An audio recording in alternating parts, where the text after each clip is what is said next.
The political decisions people make will affect many lives. Many people see politics as the government and the laws being made. While that is true, it's way more complicated than that. I don't know what type of procedure is this. Some of you may be aspiring to positions of leadership in the political arena. And I accepted full responsibility. But the question is, why do you want to lead? It has everything to do with you. Every law that is made will impact many. Sometimes the decisions do affect people negatively. Therefore, it's very important to note that every vote that you cast will either break or make people. Politics with GA brings you the latest political news as well as insight and analysis as we discuss the most important issues that matter.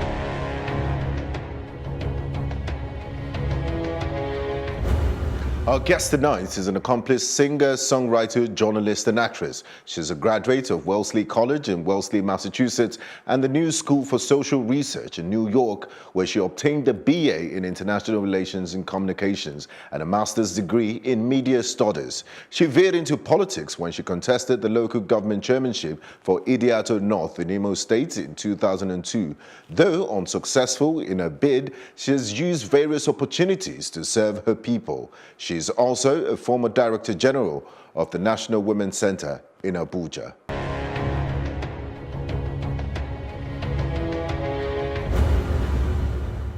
Our guest tonight on Politics with GA is Onyeka Onwenu. Onyeka, you're welcome to Politics with GA. Thank you very much. What's your take on the Nigerian political scene as we inch towards the 2019 elections? Wow. That's a big one, just off the bat. I'm worried about my country. I am very, very saddened, unhappy, pained about what's going on. And I don't know where we're heading. I don't know. But then I'm reminded that Nigeria has been close to the brink on so many other occasions. And God has been merciful to pull us back from that brink and save this country. So I leave everything in God's hands, whichever way it goes. But let this killing and the spilling of blood stop. It's got to stop. Nigeria is a country that is beautiful, that is blessed. God has a future for this country. God has a vision for this country. It is God's vision that will stand, not man's vision, not the quest for power, not power grabbing, not manipulating things in this country so it only suits one group of people and the rest of us, some people are born to rule and the rest of us are born to serve. No, I'm born to serve, but I will serve the Almighty God, my Lord, Jesus Christ. You can serve whomever you want to serve, but this is who I'm serving. And I know that this country has a great future. Either way it goes. If we break up the federating units that will now stand on their own, we'll have a great future. If we stay together under the right leadership, Nigeria will have a great future. So I'm fearful, but then I know that I should not be fearful, and I know whom I trust. Under the right leadership, you said. There's a saying that the people deserve the leaders they get. The Nigerian politicians are not from Mars. They attended Nigerian schools, Nigerian religious institutions, and they're a reflection of society at large. Do you agree with that school of thought? Yes, I do. I do, in a way, because when this was about to happen, some of us were screaming at the top of our voices, don't do it. Nigerians, don't do it, don't do it. This is what's going to happen. And people laughed at us, thought, oh, because some of us were in government then that we were trying to protect. No. We saw all this coming. So in a way, Nigerians, those that voted for this government, they have themselves to blame. And let's learn a lesson from the whole exercise and say to ourselves that this time we're going to scrutinize very well. The candidates must debate. We must know what plans they have for Nigeria before we vote for that person. And we're not voting for ethnicity or religion. Or what we want is someone that would take Nigeria to that level where God wants Nigeria to be at this time. Competence. Yes. Now, we've witnessed incessant cross-carpeting across the political spectrum in Nigeria. In fact, yesterday, the Senate President, the Governor of Kwara State, and the National Publicity Secretary of the APC defected to the PDP. A U.S. Congressman, William Clay, once said, in politics, there are no permanent enemies and no permanent friends, only permanent interest. Do you agree with him, or do you see this culture of hobnobbing and cross-carpeting, some have termed it political prostitution, as a negative political culture? I think that in a situation like this, you have to find a middle road for yourself. There has to be that freedom to be able to say, well, where I am does not suit me. I need to go over to that side. Yes, but do it and do it properly and do it with the right intention. Don't do it for selfish reasons. You want a particular political office. If this person can't give it to you, you jump over there and you jump over there. I've been with one party. Since I came out as a politician, I've been with one party. So I don't believe in that jumping. But if some people have the need to jump, let them jump. But the ordinary Nigerian would say they're doing it for selfish reasons. Yes, we know those who are doing it, and may they not succeed. And the thing is that by the time you start jumping all over the place, like you said, you become a political prostitute and you become known for it. It reduces your value as a politician. Now, let's take a look at the level of women participation in politics. You were once the DG of the National Women's Center. In Nigeria, as we speak, there are only 8 senators. That's 8.6% of the 109-member Senate. This is in contrast with Rwanda parliament, where 64% of women hold political seats. Look how well they're doing. Do we need an affirmative action to address the declining number of women participation, or do you think we should go it the natural way, or let it run its natural course? We need the affirmative action. We need the affirmative action. There's no doubt about it. And the position you just mentioned was by appointment, and I'd like to thank the former president of Nigeria, President Goodluck Jonathan, and his wife, Dame Goodluck Jonathan, for giving me the opportunity to serve, because if they didn't give me that opportunity, we would not have known what it was possible to do at the National Center for Women Development. There was an organization set up in 1992. And when we got there, what we achieved in 2.5 years, all the others since 1990 didn't. And that is God's grace. Please, I'm not trying to claim credit, but it was possible to do that. And I wouldn't have known that I could do it. Amidst a lot of backlash and challenges. challenges. Oh, no, it was incredible. That's a story for another day. But what I'm saying is that was an appointment. And you're talking about elective offices. We're not allowing the women to get through. You know, many of us would like to go for office. You do not have the money. And even when you have the money, you still have the opposition of your people, men and women included. But then they can see that when women get into a position of power, that they do deliver. I mean, Nigerian women, we have nothing to prove. So why are we holding women down? It's because the men are afraid. I've said it, and I've said it all over again. And that's what I have always fought, both by the way that I conduct myself and then the words that I speak. The Lord sent you here for a purpose. He also sent me. You can't stop me because you're a man and I'm a woman. And I will not allow you to stop me, because I don't owe you that.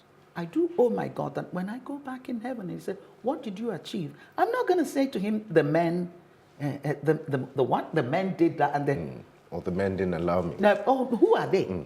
Didn't send you here. Okay.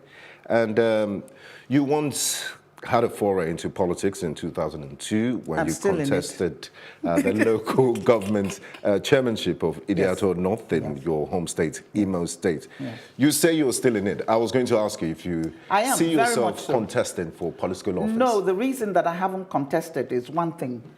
I need to hear from my God before I take a decision like that. And I don't feel that he's asking me to get into that at this time. So I'm still going to wait for him to see what he says. But I don't have to run for elective office in order for me to make a contribution in society.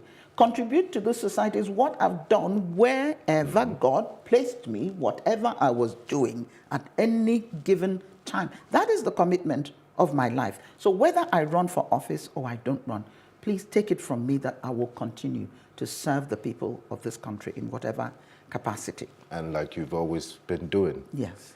Now let's look at issues as they affect Nigerian women. Domestic violence is on the rise, rape and all sorts of unsavory, harmful traditional practices against the girl child and the Nigerian woman. Do you think we've been proactive in legislation towards protecting the Nigerian woman? No, we have not been. And the reason is that when a bill about women is raised in the House and the Senate, someone shuts it down and they start joking about what Nigerian men should do is marry more wives. They denigrate women, and we know them. And I'm going to say to the women of Nigeria, when we know those people, we will never vote for them because they do not like us. They do not help us. And they're not helping the families. But it seems we're in a society that doesn't punish people for bad behavior or incompetence. We must begin to punish them for bad behavior. When politicians don't do well, we must name and shame so that the people will know. Any politician that does not support women's issues, I certainly will not vote for you. Okay, the music scene in Nigeria, you wear many hats. You're a journalist, you're a singer, you're an actress. Now I want to talk to the musician in you. Let's look at the music scene in Nigeria today. You've done a lot of songs that have been in the forefront of social justice and advocacy, from the days of Wait For Me to your recent appeal for the release of Leah Sharibu. Why are artists these days more interested, Nigerian artists, in singing about bling and the finer things in life, when in reality, 87 million Nigerians live in extreme poverty, according to the Brookings Institution? I can't pass judgment on anyone. I really can't, because it's a personal commitment. I can only say to myself or anyone that comes to me for advice to realize that, if you're given a talent and the opportunity to use it, it's really not about you. Yes, you can enjoy it and enjoy everything else that comes with it. But the main reason for being put in that position is so that you could be a blessing to other people. And you don't have to be giving out money. You can speak up when it becomes necessary to do that. If you are a role model and you speak up on an issue, people tend to listen. So that's why God gave you that position. And a while ago, just late last week, there was a Google event in Nigeria. The Google Vice President of Global Marketing, Marvin Cho, gave us a window into the hearts and minds of Nigerians, and he went on to review the most searched words on the internet.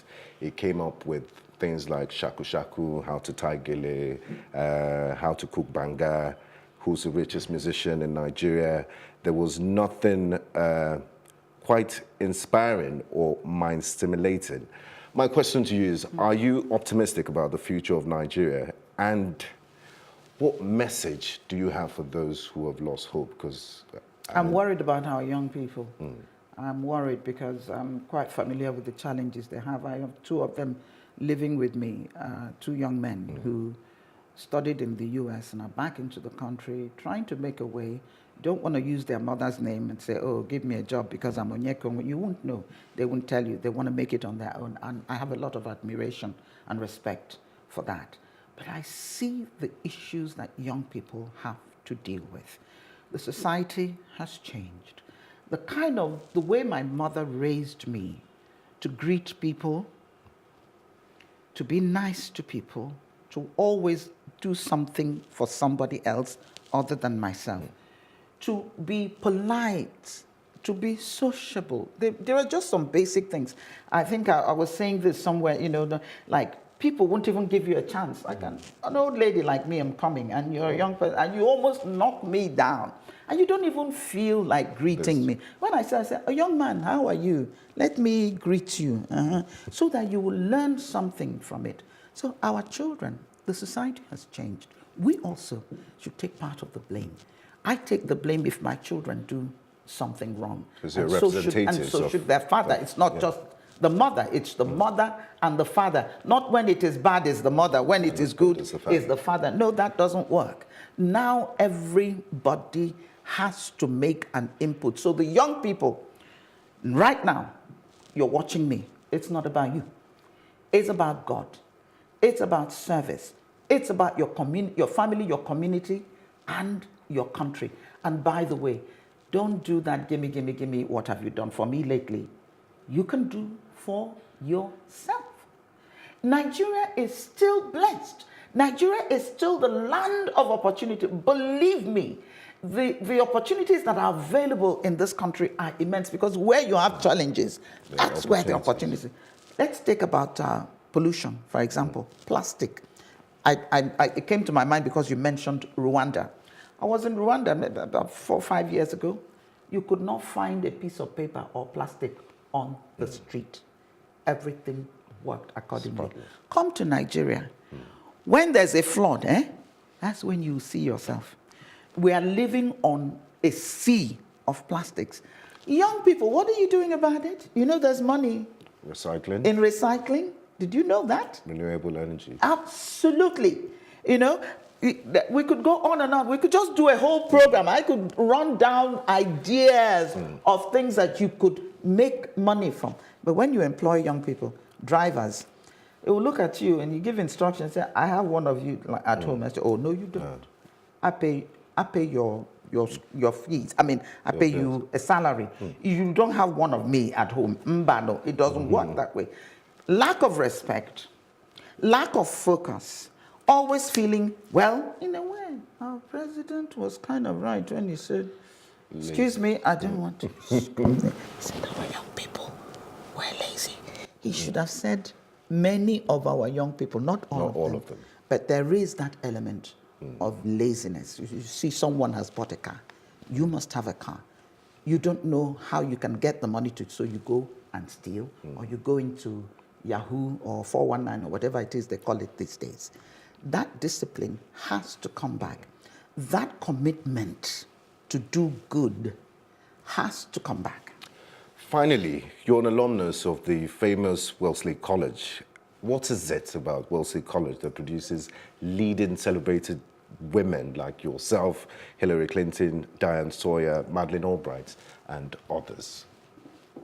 It's scary.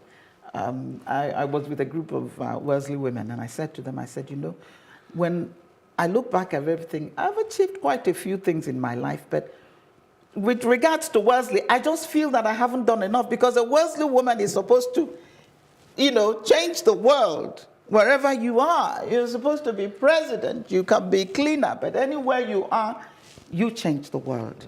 I mean, Mrs. Clinton almost got it. I'm kind of sad that she didn't, because we knew all along that she would be the one to break that. And she did break many ceilings. Yes. So Wellesley, what is it about Wellesley? And I don't even have a girl that I will push to go to Wellesley. What is it about Wellesley? Wellesley taught me that being a woman was not a disadvantage. It was something to be thankful for and bless God for, because women are blessed. We have sensitivity, sensibility, we have intuition, we have vision, we have focus, we have conviction, we have commission, we have, I could go on and on and on, what we bring to the table. So why have you got to go around apologizing? Did you create yourself a woman? No. You have your function, the man has his function, but we complement each other. And if both of us can come to an agreement, all the better for the family and the community. So Wellesley gave me that confidence, but there was already something to work with because of my background. But then the assurance that, look, I have this backing of this institution. There's how many hundreds of years. Yes, and that I'm doing them proud in whatever I'm doing. Wellesley is special, very, very special. And I went to Wellesley on scholarship. I only got to work to pay for my clothes and my... So I'd like to thank Wellesley College and thank the American people that what they do around the world that is more important than they have ever realized is this. You train people in America, they go back. They don't stay there. I'm back here. My 2 children are back here. We stay here in Nigeria and change and bring all the benefits of what we have learned to play in this, our society, to uplift people with us. That's what Everywhere Wellesley, in the world. yes, and that's what I find changing in America right now. And I got to say it, that when you go after immigrants the way they're going, and I understand what is happening, but we have to be careful, because it is these immigrants that made America what it is today. At least to remove the idea of racism from your society. It saddens many of us who have a lot of admiration, who were trained in America, to see what is happening to that society now. And if I cannot accept it there, I equally cannot accept it in my country. You cannot come and say to me that Onyeka Onwenu, because you are Igbo, you don't have the right to do this, you don't have to do that, you don't that, or because you're a woman, or because you come from the South, or because you, whatever. I will say no to it, and I will fight you for it. It's never going to happen that you will drive me from my home. It's never going to happen. So let's keep going. Thank you You're very much, getting me ma'am. really... It's been an absolute pleasure talking to you Thank on you. Politics with GA. Thank you. Thank you very much, ma'am. Thank you. Appreciate it. Wish you all the best. This week on Reality Check, we'll be looking at women and political participation in Nigeria. From the local to the global level, women's leadership and political participation are restricted. Women are underrepresented as voters as well as in leading positions, whether in elected office, the civil service, the private sector, or academia. These all cause despite their proven abilities as leaders and agents of change, and their right to participate equally in democratic governance. Nigeria, Africa's biggest economy, has recorded the worst performance in terms of women participation in politics and the electoral process. Globally, there are 37 countries in which women account for less than 10% of parliamentarians. In Rwanda, women make up 61% of the parliament. This is in contrast with Nigeria at a lowly 8%. According to the Global Competitiveness Report, Rwanda is the best place to be a woman in Africa, followed by Malawi, Mauritius, and Namibia. In contrast, Nigeria remains the 9th worst place in Africa and in the world to be a woman, where a lawmaker said this on International Women's Day. What I fear, Mr. Speaker, they control us at home. When we give them opportunity, Mr. Speaker, outside, so when they control us outside and home, they will capture everything, Mr. Speaker. So we give them opportunity and we assist them in each and every way they need. We do good to them, we do justice, I'm fairness to them. But we should not give them too much opportunity. Because if you go to your constituency now, Mr. Speaker, majority of the voters, they are women. If one woman contests in your constituency, they will say, well, let's go to support our sister. They will vote for her. And they will come here one day, you will find all these women in this chamber. And they will mess up. Meanwhile, in Nigeria, the 2015 presidential candidate of the Kowa party, Professor Remi Shonaya, called on the federal government to fulfill the 35% affirmative action for women in government. Singer Onyeka Onwenu also echoes her sentiments.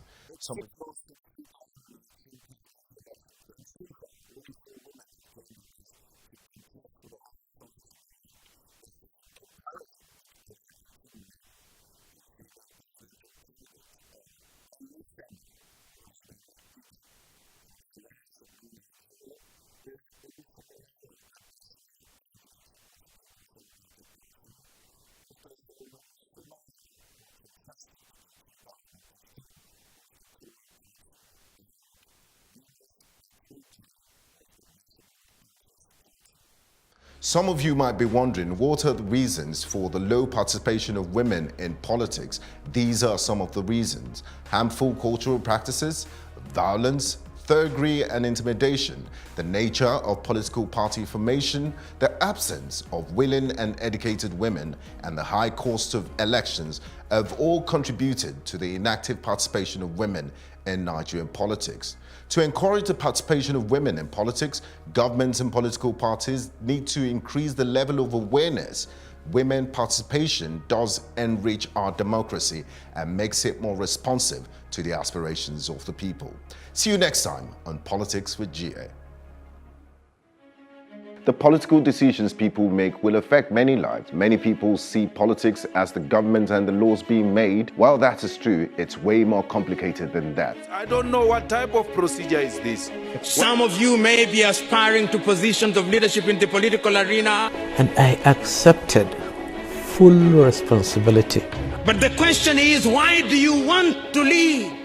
It has everything to do with you. Every law that is made will impact many. Sometimes the decisions do affect people negatively. Therefore, it's very important to note that every vote that you cast will either break or make people. Politics with GA brings you the latest political news as well as insight and analysis as we discuss the most important issues that matter.